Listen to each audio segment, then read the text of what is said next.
नमस्कार दोस्तों, कैसे आप सभी लोग। आज तारीख 10 मई 2024 है, दिन शुक्रवार। हिंदी तिथि की बात करें तो आज वैशाख माह के शुक्ल पक्ष की तृतीया तिथि है। एक बार फिर से हाजिर हो गए दोस्तों आपके सामने आज की राजस्थान की 40 गर्मा गर्म बड़ी खबरों को लेकर। बताएंगे आपको सभी खबरों के बारे में विस्तार से, लेकिन उससे पहले जान लेते हैं आज की बड़ी खबरों पर, मुख्य समाचारों पर एक नजर डाल लेते हैं। गोविंद सिंह डोटासरा ने भजनलाल सरकार को किया गया छेड़ा तो ईंट से ईंट बजा देंगे, जाने ऐसा क्यों और किसके लिए कहा। वहीं दोस्तों किरोड़ीलाल मीणा बोले, मैं अपनी बात पर अटल हूं, दौसा सीट पर बीजेपी हारेगी तो दे दूंगा इस्तीफा। इसी के साथ ही दोस्तों मोबाइल फोन के बाद अब मिलेंगे एक नहीं दो टैबलेट, भजनलाल सरकार का बड़ा फैसला। वीडियो को अंत तक जरूर देखिएगा, बताएंगे आपको किसे और क्यों मिलेंगे ये टैबलेट। वहीं दोस्तों सचिन पायलट ने बताया आखिर क्यों इस्तीफा देना चाहते हैं मंत्री किरोड़ीलाल मीणा, विवादास्पद बयान। इसी के साथ ही दोस्तों कोविशील्ड वैक्सीन का निर्माण भारत में हो गया है बंद, सीरम इंस्टीट्यूट ने दी सफाई। इसी के साथ ही दोस्तों telecom regulatory authority of India लेकर आ रहा है एक नया एप्लीकेशन, अब मोबाइल पर ही दिखेगा वास्तविक कॉलर का नाम। बताएंगे आपको पूरी खबर के बारे में विस्तार से, वीडियो को अंत तक जरूर देखिएगा। वहीं दोस्तों राजस्थान में नकली ईडी और सीबीआई घूम रही है। जयपुर के व्यापारी और झुंझुनू की महिला प्रोफेसर से ठगे 8 करोड़ रुपए, साइबर ठगों के नए पैटर्न ने उड़ा दिया पुलिस की भी नींद। बताएंगे आपको दोस्तों जरूरी खबर। इसी के साथ ही दोस्तों आज बाल विवाह में बैंड बजाया, खाना बनाया तो होगी कार्रवाई, आखिर तीज को लेकर प्रशासन सख्त। मैं दोस्तों पेपर लीक केस में अशोक गहलोत ने बीजेपी को घेरा तो राठौड़ ने दे दिया करारा जवाब। इसी के साथ ही दोस्तों मनरेगा में लगे संविदा कर्मियों के लिए बड़ी खुशखबरी, भजनलाल सरकार का बड़ा फैसला, मनरेगा में लगे संविदा कर्मियों को किया जाएगा अब स्थायी। मैं दोस्तों बाड़मेर सीट पर जीत को लेकर सचिन पायलट का बड़ा दावा, रविंद्र भाटी को लेकर कह दी बड़ी बात। बताएंगे आपको प्रदेश की 40 बड़ी खबरों के बारे में विस्तार से दोस्तों, लेकिन उससे पहले अगर अभी तक आपने चैनल को सब्सक्राइब नहीं किया तो सबसे पहले चैनल को सब्सक्राइब कर दे, वीडियो को लाइक कर दे और अपना कमेंट जरूर कर दीजिएगा। नमस्कार दोस्तों, आज की पहली और बड़ी खबर सियासी गलियारों से आई। गोविंद सिंह डोटासरा ने भजनलाल सरकार को किया आगाह, छेड़ा तो ईंट से ईंट बजा देंगे। बताएंगे आपको आखिर ऐसा क्यों कहा। देखिए दोस्तों राजस्थान में महात्मा गांधी इंग्लिश मीडियम स्कूलों को फिर से हिंदी मीडियम स्कूलों में बदलने की जो कवायद है वो तेज हो गई है।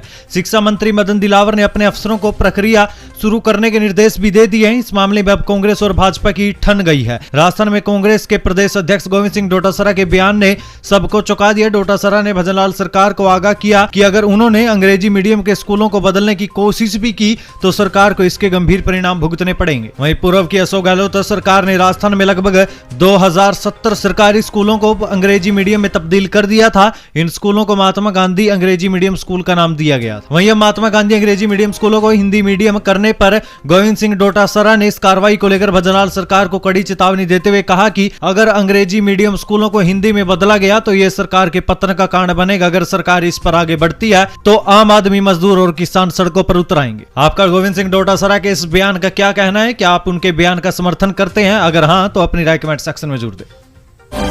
चलिए दोस्तों अगली खबर। किरोड़ीलाल मीणा बोले, मैं अपनी बात पर अटल हूं, दौसा सीट पर बीजेपी हारी तो दूंगा इस्तीफा। देखिए दोस्तों कृषि और उद्यानिकी मंत्री डॉक्टर किरोड़ीलाल मीणा एक बार फिर से दौसा लोकसभा सीट पर भाजपा की जीत को लेकर आश्वस्त से नजर आए हैं। मंत्री मीणा कल मंत्री आपके द्वार कार्यक्रम के तहत क्षेत्र में लोगों की समस्याएं सुन रहे थे। कस्बे में जन सुनवाई के बाद मीडिया से विशेष बातचीत में मंत्री मीणा ने दोहराया कि अगर दौसा से भाजपा प्रत्याशी कन्हैयालाल मीणा हार जाते हैं तो मैं मंत्री पद से इस्तीफा दे दूंगा। उन्होंने कहा कि मैं अपनी बात पर अटल हूं, दौसा ही नहीं प्रधानमंत्री नरेंद्र मोदी और अमित शाह ने मुझे मीणा बहुल्य 7 सीटों की जिम्मेदारी दी थी, हम सभी सीटों पर जीत रहे हैं। चलिए दोस्तों अगली खबर। मोबाइल फोन के बाद अब मिलेंगे एक नहीं दो टैबलेट, भजनलाल सरकार का बड़ा फैसला। देखिए दोस्तों जरा सा ध्यान दे, भजनलाल सरकार बजट सत्र के दौरान विधायकों को बड़ा तोहफा देने जा रही है। सरकार की ओर से इस बार विधायकों को 2 टैबलेट दिए जाएंगे। इसके बारे में विधानसभा अध्यक्ष वासुदेव देवनानी ने जानकारी दी। बता दें कि पिछली बार तत्कालीन सीएम अशोक गहलोत ने अपने 200 विधायकों को आईफोन 13 गिफ्ट किया था। आपको बता दें दोस्तों आईफोन 13 की कीमत 1 लाख रुपए से भी ऊपर की होती है। हालांकि उस समय बीजेपी के वरिष्ठ विधायकों ने गहलोत के इस तोहफे को ठुकरा दिया था। वहीं मीडिया से बातचीत में वासुदेव देवनानी ने बताया कि राजस्थान विधानसभा को पेपरलेस करने की तैयारी है। मॉनसून स्तर में इसकी शुरुआत होगी। विधायकों को 2 टैबलेट दिए जाएंगे, एक विधानसभा और एक घर के लिए। विधानसभा में कागजी कार्रवाई को खत्म किया जाएगा, सब कुछ ऑनलाइन होगा। वरिष्ठ विधायकों के लिए प्रशिक्षण की व्यवस्था की जाएगी। चलिए दोस्तों अगली खबर सियासी गलियारों से आई। सचिन पायलट ने बताया आखिर क्यों इस्तीफा देना चाहते हैं मंत्री किरोड़ीलाल मीणा। देखिए दोस्तों, कांग्रेस के राष्ट्रीय महासचिव सचिन पायलट ने एक बार फिर से राजस्थान के मंत्री किरोड़ीलाल मीणा को लेकर एक बड़ा बयान दे दिया है। साथ ही उन्होंने ये भी बताया कि मंत्री किरोड़ीलाल मीणा क्यों बार बार मंत्री पद छोड़ने की मांग कर रहे हैं। सचिन पायलट ने कहा कि मंत्री किरोड़ीलाल मीणा का बयान दर्शाता है कि वह संतुष्ट नहीं है। पायलट ने ये बात मीडिया से खास बातचीत के दौरान कही। सचिन पायलट ने किरोड़ीलाल मीणा के पद छोड़ने के बयान पर कहा कि वो मर्यादा की बात कर रहे हैं, लेकिन न्याय होता है, पक्ष विपक्ष कुछ नहीं होता। पीड़ित को न्याय मिलना चाहिए। किरोड़ीलाल मीणा में इतनी नैतिकता तो है कि परिणाम अनुरूप नहीं आने पर इस्तीफा देने की बात कर रहे हैं। बाकी मंत्रियों को देखते हैं उनका क्या रुख रहता है। चलिए दोस्तों, अगली खबर राजस्थान में यहाँ किसानों को मिल रही है गुड न्यूज है। जाने कैसे धन बरसा रहा है धान। देखिए दोस्तों, राजस्थान के हाड़ौती संभाग में इस सीजन में धन बरसाएगा। जी हां, पिछले 3 साल से धान के भाव अच्छे मिलने से लगातार रकबा बढ़ रहा है। वहीं धान की फसल के लिए नहरों में जुलाई में ही पानी छोड़ने से रकबा लगातार बढ़ता ही जा रहा है। हाड़ौती किसान यूनियन के महामंत्री दशरथ कुमार ने बताया कि किसान आंदोलन के बाद धान की बुआई के लिए नहरों में जुलाई में ही पानी छोड़ने से किसानों का रुझान और बढ़ गया है। 2 साल में 40% तक का उछाल आना भी रकबा बढ़ने का मुख्य कारण है। वहीं दोस्तों, बात करें साल 2022-23 की, तो साल 2022-23 में धान का रकबा 1,30,000 हेक्टेयर था, जो साल 2023-24 में बढ़कर 1,50,000 हेक्टेयर हो गया। 2024-25 में रकबा 2 लाख हेक्टेयर पहुंचने की संभावना है, यानी कि धान का रकबा करीब 33% और बढ़ेगा। चलिए दोस्तों, अगली खबर, कोविशील्ड वैक्सीन का निर्माण बंद, सीरम इंस्टीट्यूट ने दी सफाई। देखिए दोस्तों, ब्रिटिश स्वीडिश दवा कंपनी एस्ट्राजेनेका ने वैश्विक स्तर पर अपने कोविड-19 वैक्सीन को वापस मंगवा लिया है। इसके बाद पुणे स्थित सीरम इंस्टीट्यूट ऑफ इंडिया यानी कि SII ने बुधवार को कहा था कि उसने दिसंबर 2021 में कोविशील्ड की अतिरिक्त खुराक का निर्माण और आपूर्ति को रोक दिया था। एस्ट्राजेनेका ने स्वेच्छा से अपने कोविड वैक्सीन के विपणन प्राधिकरण को वापस ले लिया है, जिसे भारत में कोविशील्ड और यूरोप में वैक्सजीविरिया के नाम से बेचा जाता है। SSI यानी कि सीरम इंस्टीट्यूट ऑफ इंडिया के एक प्रवक्ता ने बताया कि 2021 और 2022 में भारत द्वारा उच्च टीकाकरण दर हासिल करने के साथ साथ नए म्यूटेंट वेरिएंट स्ट्रेन के उभरने के कारण पिछले टीकों की मांग काफी कम हो गई है। प्रवक्ता ने कहा कि नतीजन दिसंबर 2021 से हमने कोविशील्ड की अतिरिक्त खुराक का निर्माण और आपूर्ति दोनों को ही रोक दिया था। सीरम इंस्टीट्यूट ने कहा कि वे चल रही चिंताओं को पूरे तरीके से समझते हैं और पारदर्शिता और सुरक्षा के प्रति हमारी प्रतिबद्धता पर जोर देना महत्वपूर्ण है। चलिए दोस्तों, अगली खबर, ट्राई ला रहा है नया एप्लीकेशन, अब मोबाइल पर दिखेगा वास्तविक कॉलर का नाम। देखिए दोस्तों, जैसे आपके मोबाइल में किसी का नंबर सेव नहीं है, लेकिन अगर वो कॉल करता है तो स्क्रीन पर आपको उसका नाम नजर आ जाता है। ये एक निजी मोबाइल एप्लीकेशन है ट्रू कॉलर, जिसके जरिए ये सब पता चलता है। इसमें वो नाम दर्शाता है जिसे एप्लीकेशन सिस्टम ने किसी दूसरे उपभोक्ता के मोबाइल से लेकर अपने डेटा बैंक में सेव कर लिया है। भले ही वो उसका वास्तविक नाम ना हो, इसका फायदा फ्रॉड करने वाले लोग जमकर उठाते हैं। यानी कि जो नाम आपको दिखाई जाता है वो असली नाम नहीं है, बस सामने वाले के डेटा से उठाया गया नाम है। अब मोबाइल उपभोक्ता को ऐसी स्थिति से बचाने के लिए भारतीय दूरसंचार विनियामक प्राधिकरण यानी कि TRAI ने एक एप्लीकेशन डेवलप कर दिया है, जिसके जरिए उपभोक्ता को कॉल करने वाले का जो सही नाम है वो पता चल सकेगा, जो उस व्यक्ति का वास्तविक नाम होगा। सिम जिस नाम से रजिस्टर्ड है वही नाम नजर आएगा। इसका ट्रायल भी शुरू हो गया। हरियाणा के बाद अब राजस्थान का नंबर आएगा। ट्रायल सफल होता है तो संभवतः ही अगले 3 से 4 महीने में लोगों को यह सुविधा मिल सकेगी। हालांकि इस प्रक्रिया में उपभोक्ता से अनुमति का विकल्प भी रखने पर मंथन चल रहा है। तो दोस्तों, आप ट्राई के इस नए एप्लीकेशन के बारे में क्या कहना चाहेंगे? अगर यह एप्लीकेशन सफल हो जाता है तो इसका क्या असर पड़ेगा? अपनी राय कमेंट सेक्शन में जरूर दें। चलिए दोस्तों, अगली खबर, राजस्थान में नकली ईडी और सीबीआई, जयपुर के व्यापारी और झुंझुनू की महिला प्रोफेसर से ठगे 8 करोड़ रुपए। साइबर ठगों के नए पैटर्न ने उड़ाई पुलिस की भी नींद। आपके नाम से चाइना जा रहे पार्सल को दिल्ली एयरपोर्ट पर रोका गया। इसमें 300 ग्राम हीरोइन, फर्जी पासपोर्ट और 15 सिम कार्ड हैं। यह राष्ट्रीय सुरक्षा से जुड़ा गंभीर मामला है। अगर आप इस केस की जांच में सहयोग नहीं करेंगे तो आपके सभी बैंक अकाउंट सीज कर दिए जाएंगे और आपको तुरंत गिरफ्तार किया जाएगा।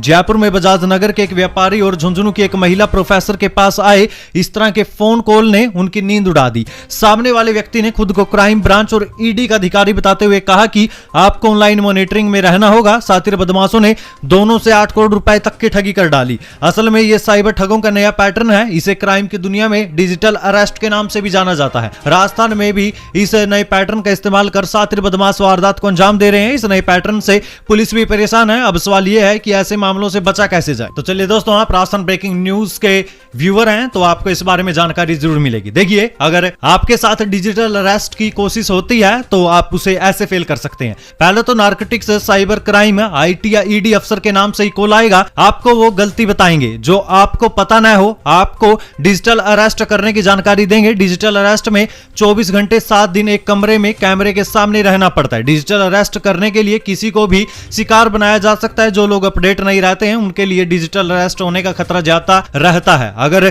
डर लगे तो घर वालों से बात करें और नजदीकी पुलिस स्टेशन में भी जाएं। कॉल करने वाले का कोई भी बताया गया ऐप डाउनलोड ना करें। ऐप डाउनलोड कर दिया है तो उसे तुरंत डिलीट भी कर दे। फोन को तुरंत फॉर्मेट कर दे और एंटीवायरस डाल दे। जितना ज्यादा समय बीतेगा पैसा वापिस आने के चांस उतने ही कम हो जाएंगे। कई बार तो पैसे विदेशों में भी भिजवा दिए जाते हैं। अगर ऐसा होता है तो जल्दी रिपोर्ट करें, उससे आपके पैसे वापस आ सकते हैं।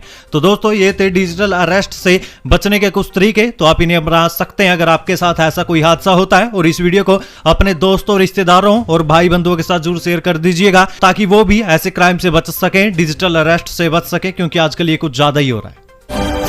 चलिए दोस्तों अगली खबर सियासी गलियारों से आई। डोटासरा बोले बच्चों को कागला कमेडी बांद्रा पढ़ाना चाहती है बीजेपी। इनके नेता खुद के बच्चों को विदेश में पढ़ा रहे हैं, गरीबों के बच्चों को हिंदी मीडियम में पढ़वाना चाहते हैं।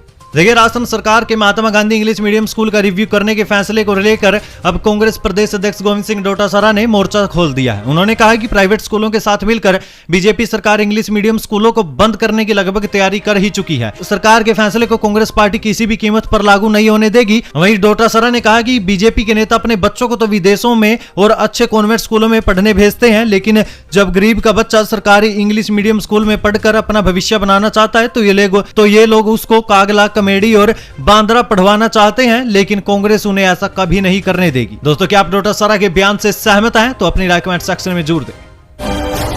चलिए दोस्तों अगली खबर, कृषि मंत्री ने मलारना डूंगर के गांव की जानी समस्याएं। 24 से भी ज्यादा गांव का किया दौरा, चौपाल लगाकर सुनी परेशानियां। देखिए दोस्तों सवाई माधोपुर विधायक और कृषि मंत्री डॉक्टर किरोड़ीलाल मीणा गुरुवार को मलारना डूंगर उपखंड के एक दिवसीय दौरे पर थे। इस दौरान कृषि मंत्री ने मलारना डूंगर उपखंड के 24 से भी ज्यादा गांव का दौरा किया। उन्होंने मंत्री आपके द्वार कार्यक्रम के तहत चौपाल लगाकर ग्रामीणों की समस्याएं सुनी। जन सुनवाई में बिजली और पानी का मुद्दा छाया रहा। भीषण गर्मी के मद्देनजर सभी जगह ग्रामीणों ने बिजली और पानी की समस्याओं से मंत्री किरोड़ीलाल मीणा को अवगत करवाया। इस पर कृषि मंत्री ने फोन कर संबंधित अधिकारियों को तत्काल समस्या समाधान करने के निर्देश दिए। चलिए अगली खबर दोस्तों, बाल विवाह में बैंड बजाया, खाना बनाया तो होगी कार्रवाई। आखा तीज को लेकर प्रशासन सख्त, कार्ड छापे तो भी लीगल कार्रवाई। देखिए दोस्तों आखा तीज यानी अक्षय तृतीया पर संभावित बाल विवाह की घटनाओं को रोकने के लिए नागौर जिला प्रशासन अलर्ट मोड पर है। आखा तीज पर शादियों के अबूझ मुहूर्त पर बाल विवाह प्रतिषेध अधिनियम 2006 के तहत बाल विवाह रोकथाम के लिए प्रशासन मुस्तैद है। आज अक्षय तृतीया पर जिलों के सभी उपखंड मजिस्ट्रेट, तहसीलदार, गिरदावर और पटवारी अलर्ट रहेंगे। बाल विवाह रोकथाम के लिए बाल विवाह आयोजकों पर प्रभावी कार्रवाई की जाएगी। जिला कलेक्टर अरुण कुमार पुरोहित ने बताया कि राजस्थान उच्च न्यायालय पीठ जयपुर के आदेशानुसार समस्त ग्राम पंचायतों और सरपंच व वार्ड पंच को उनके क्षेत्र में बाल विवाह के विरुद्ध समुचित कार्रवाई करने के निर्देश दिए हैं। वहीं जिला बाल संरक्षण इकाई व बाल अधिकारिता विभाग के सहायक निदेशक रामदयाल मांझू ने बताया कि एक एक्ट के नियमानुसार बाल विवाह में शामिल होने वाले हलवाई, बैंड बाजा, पंडित, बाराती, टेंट वाले, ट्रांसपोर्टर और सभी लोगों पर अगर बाल विवाह में सहयोग किया तो उनके ऊपर कार्रवाई की जाएगी।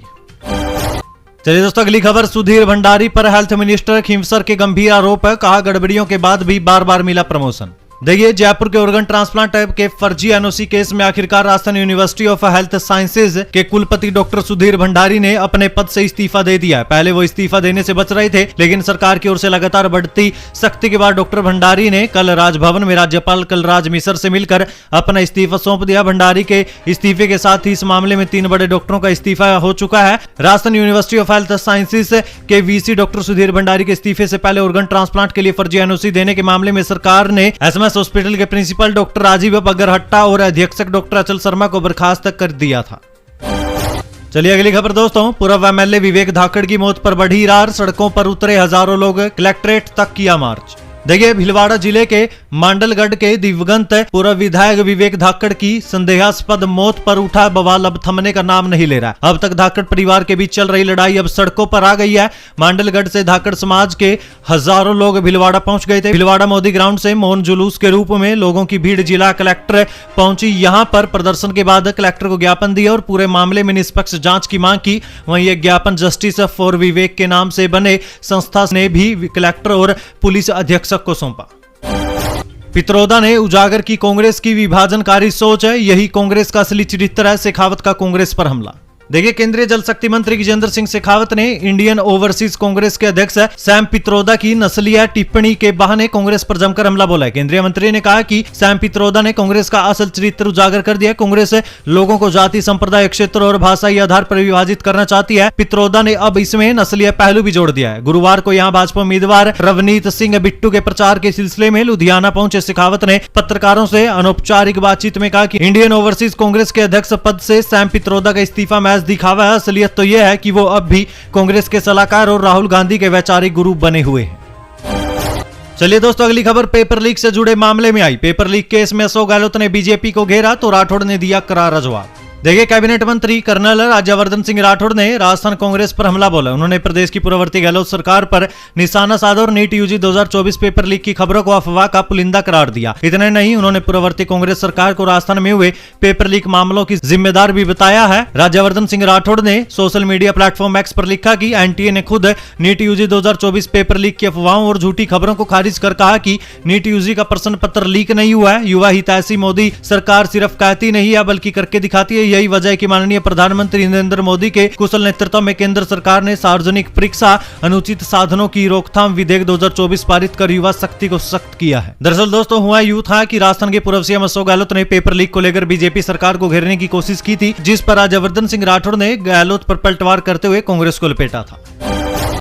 चिकित्सा और स्वास्थ्य विभाग ने चलाया विशेष निरीक्षण और जागरूकता अभियान। 250 टीमों ने लिया भाग। देखिए, चिकित्सा और स्वास्थ्य विभाग की ओर से प्रदेश भर में स्वास्थ्य सेवाओं के सुधार के लिए व्यापक निरीक्षण और जागरूकता अभियान चलाया जा रहा है। चिकित्सा एसीएस सुब्रत सिंह के निर्देशन में लगभग 250 टीमों ने प्रदेश भर से एक साथ करीब 500 चिकित्सा संस्थानों और आंगनबाड़ी केंद्रों का निरीक्षण किया था। वहीं सुब्रत सिंह ने कहा कि अभियान के तहत चिकित्सा संस्थान के भवन की स्थिति, साफ सफाई, प्रसूति नियोजन दिवस, गर्भवती महिलाओं की प्रसव पूर्व स्वास्थ्य जाँच, टीकाकरण और मातृ और शिशु स्वास्थ्य को लेकर चिकित्सा संस्थान की उपलब्धि आदि को देखा गया। इन सभी बिंदुओं के आधार पर ही रिपोर्ट के अनुसार सुविधाओं को और बेहतर बनाने की कार्य योजना तैयार की जाएगी।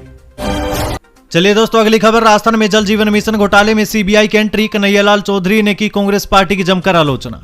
देखिए दोस्तों, राजस्थान के मंत्री कन्हैयालाल चौधरी ने राज्य में जल जीवन मिशन में कथित घोटाले के लिए कांग्रेस पार्टी की आलोचना की। बता दें कि इस घोटाले की जांच सीबीआई कर रही है। वहीं उन्होंने इस घटना को उजागर करने के लिए सीएम बजलाल शर्मा का धन्यवाद भी किया। वहीं अब इसी मामले में कन्हैयालाल चौधरी ने पिछली यानी गहलोत सरकार पर आरोप लगाया कि पिछली सरकार ने सीबीआई को राज्य में प्रवेश करने की अनुमति नहीं दी थी। मंत्री ने कहा कि इस मिशन में सबसे बड़ी उपलब्धि राजस्थान को मिलनी चाहिए थी। जल मंत्री, केंद्रीय जल शक्ति मंत्री गजेंद्र सिंह शेखावत ने राज्य को अधिकतम बजट देने की कोशिश की, लेकिन पिछली कांग्रेस सरकार ने इसको उपयोग ही नहीं किया।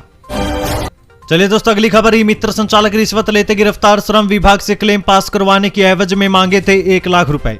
देखिए, भ्रष्टाचार निरोधक ब्यूरो यानी कि एसीबी मुख्यालय की विशेष अनुसंधान टीम यानी कि एसआईयू जयपुर ने गुरुवार को रिश्वत के मामले में एक आरोपी को गिरफ्तार किया। टीम ने कार्रवाई करते हुए कार्यालय ग्राम पंचायत लसाड़िया पंचायत समिति फागी जिला जयपुर के ई मित्र संचालक विश्राम गुज्जर को परिवादी से 1 लाख रुपए की रिश्वत राशि लेने के मामले में गिरफ्तार किया है।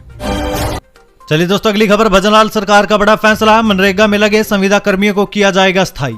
देखिए दोस्तों, राज्य सरकार ने महात्मा गांधी नरेगा में लगे संविदा कर्मियों को स्थायी करने की प्रक्रिया शुरू कर दी है। इसका लाभ उन्हीं कर्मियों को मिलेगा जो अपनी सेवा के 9 साल या इससे अधिक की अवधि पूरी कर चुके हैं। अन्य विभाग या योजना की सेवा अवधि को इसमें शामिल नहीं किया जाएगा। वहीं जिला स्तरीय कमेटी को इनकी पात्रता की जांच और दस्तावेज सत्यापन का कार्य करना है। 9 साल की अवधि की गणना 1 अप्रैल 2024 को आधार मानकर की जाएगी। अगर आपके 9 साल पूरे हो गए हैं तो मुबारक हो, आप पक्के होने वाले हैं।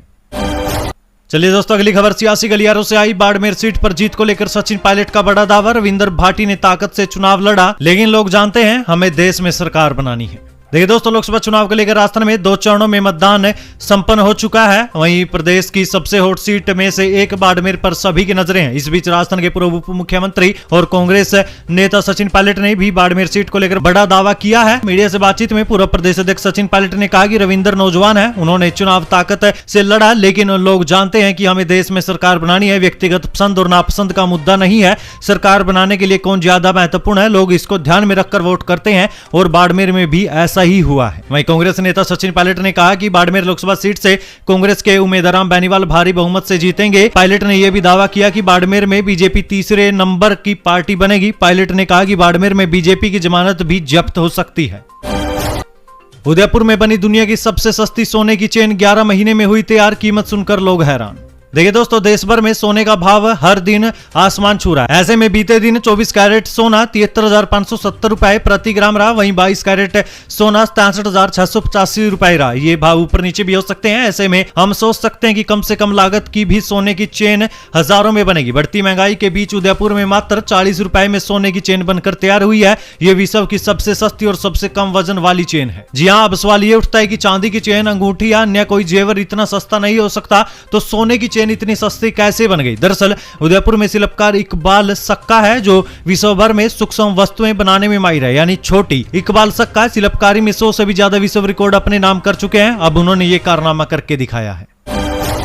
सैम पित्रोदा के बयान पर भाजपा का हमला, कहा कांग्रेस नस्ल के आधार पर देश के विभाजन का षड्यंत्र रच रही है। देखिए, देश में हो रहे लोकसभा चुनाव के बीच फिलोसफर और कांग्रेस के थिंक टैंक कहे जाने वाले सैम पित्रोदा के बयान ने राजनीति के पारे को गरमा दिया है। पित्रोदा ने भारत के पूर्वोत्तर के लोगों को चीनी नागरिकों जैसा तो दक्षिण के लोगों को साउथ अफ्रीका के नागरिकों की तरह बताया। सैम पित्रोदा के इस बयान के बाद प्रदेश भाजपा अध्यक्ष सीपी जोशी और राज्यसभा सांसद घनश्याम तिवारी ने तीखी प्रतिक्रिया दी। उन्होंने कहा कि कांग्रेस नस्ल के आधार पर देश के विभाजन का षड्यंत्र रच रही है। कांग्रेस के इस अर्जुन को भारी पड़ी पीएम मोदी पर बयानबाजी, निर्वाचन आयोग ने जारी किया नोटिस। देखिए, राजस्थान में बांसवाड़ा विधायक अर्जुन बामनिया को पीएम मोदी के खिलाफ बयानबाजी करना भारी पड़ गया। निर्वाचन आयोग ने शिकायत के बाद नोटिस जारी कर जवाब मांगा। दरअसल विधायक बामनिया ने एक सभा में पीएम मोदी के नाम का उल्लेख करते हुए कहा था कि प्रधानमंत्री ने यहां के युवाओं को नक्सली बताया है। बामनिया ने कहा था कि वो यहां आकर बैठ भी जाए तो भी मालवीय को जीत नहीं दिला पाएंगे, जिसको लेकर निर्वाचन आयोग में शिकायत की गई थी। इस सरकारी स्कूल में एक स्टूडेंट को पढ़ाने के लिए 12 टीचर, विभाग बन रहा है अनजान। देखिए, शिक्षा विभाग में हमेशा शिक्षकों की कमी का राग अल्पाया जाता है। कई स्कूल ऐसे हैं जहां विद्यार्थियों की संख्या ज्यादा है लेकिन शिक्षक कम है। बार बार गुहार के बाद भी विभाग यहां शिक्षकों की कमी को पूरा नहीं करता। मगर अलवर से अलग होकर बने कोटपुतली बैरोड के राजकीय उच्च माध्यमिक विद्यालय डुमरोली निमराना का एक स्कूल ऐसा भी है जहाँ एक विद्यार्थी को पढ़ाने के लिए 12 टीचर्स की नियुक्ति की गई है। जी हाँ, इस अकेले विद्यार्थी के अध्यापन का खर्च हर महीने 8 से 10 लाख रुपए आ रहा है। इसके बाद भी विभाग इन शिक्षकों को अन्य विद्यालयों में अध्यापन के लिए नहीं लगा रहा है। अभी ये स्कूल अलवर के मुहैया जिला शिक्षा अधिकारी के अंतर्गत आता है। वहीं दोस्तों, निमराना के इस सरकारी स्कूल में पिछले साल 35 विद्यार्थियों ने नामांकन भरवाया था। इस साल केवल एक विद्यार्थी पढ़ाई के लिए आता है। राजस्थान की सबसे पुरानी लाइब्रेरी होगी नीलाम, देश के पहले राष्ट्रपति का इससे कनेक्शन, जाने क्यों आई ऐसी नौबत। देखिए, देश के प्रथम राष्ट्रपति डॉक्टर राजेंद्र प्रसाद ने जाट बाजार स्थित जिस महावीर पुस्तकालय की किताबें पढ़ी थी वो अब नीलाम होगा। शहर की विरासत के रूप में पहचान रखने वाला जाट बाजार की सेवा समिति में 1907 में संचालित इस पुस्तकालय की नीलामी सिर्फ 2 कर्मचारियों को वेतन नहीं दिए जाने की वजह से होगी, जो वेतन नहीं मिलने पर लंबे समय से कोर्ट में लड़ाई लड़ रहे थे। अब सिविल कोर्ट ने दोनों कर्मचारियों के बकाया वेतन के लिए पुस्तकालय को नीलाम करने का आदेश दिया है। नीलामी 13 मई से शुरू होगी। इस धरोहर की नीलामी से शहर के लोगों में आक्रोश भी है। वहीं आपका इस बारे में क्या ख्याल है? क्या इस पुस्तकालय की नीलामी होनी चाहिए या नहीं? राजस्थान के इस जिले में सामूहिक विवाह में प्रत्येक जोड़े को मिलेगी स्कूटी। देखिए, जय फूले माली विकास जन सेवा समिति शाहपुरा की ओर से 10 मई को यानी आज सैनी धर्मशाला त्रिवेणी धाम में तृतीय आदर्श सैनी सामूहिक विवाह सम्मेलन में 13 जोड़े परिणय सूत्र में बंधेंगे। सामूहिक विवाह सम्मेलन में प्रत्येक जोड़े को एक स्कूटी उपहार के रूप में प्रदान भी की जाएगी। कोटा से गंगापुर का छात्र लापता, मैसेज कर लिखा घर छोड़कर जा रहा हूं, पढ़ाई नहीं हो पाएगी, घर वालों के छूटे पसीने। देखिए दोस्तों, राजस्थान के कोटा में एक के बाद एक कोचिंग छात्रों के लापता होने के मामले सामने आ रहे हैं। इस कड़ी में ही गंगापुर सिटी के बामनवास का निवासी छात्र राजेंद्र मीणा गायब हो गया। दरअसल ये सूचना खुद छात्र राजेंद्र मीणा ने ही दी। उसने अपने परिजनों को फोन पर मैसेज किया जिसमें लिखा था कि वो घर छोड़कर जा रहा है, आगे की पढ़ाई उससे नहीं हो पाएगी। जानकारी में सामने आया कि छात्र मेडिकल प्रवेश परीक्षा नीट यूजी की तैयारी के लिए कोटा आया था, जिसके बाद छात्र के पिता ने विज्ञान नगर थाने में अपने बेटे की गुमशुदगी की रिपोर्ट दर्ज करवाई। ऐसे में पुलिस छात्र की तलाश में जुट गई। वहीं जानकारी में सामने आया कि छात्र राजेंद्र ने मां के लिए एक मैसेज भी छोड़ा। उसमें लिखा था कि परिवार को टेंशन लेने की जरूरत नहीं है, मैं कोई गलत कदम नहीं उठाऊंगा। छात्र पीजी से दोपहर को पढ़ने के लिए निकला था लेकिन वो वापस नहीं आया। इस दौरान उसने परिजनों को मोबाइल पर मैसेज भेजा और पूरी जानकारी दी। बांसवाड़ा के मेडिकल कॉलेज में सितंबर से शुरू होगी डॉक्टरी की पढ़ाई, 100 सीटों पर मिलेगा एडमिशन।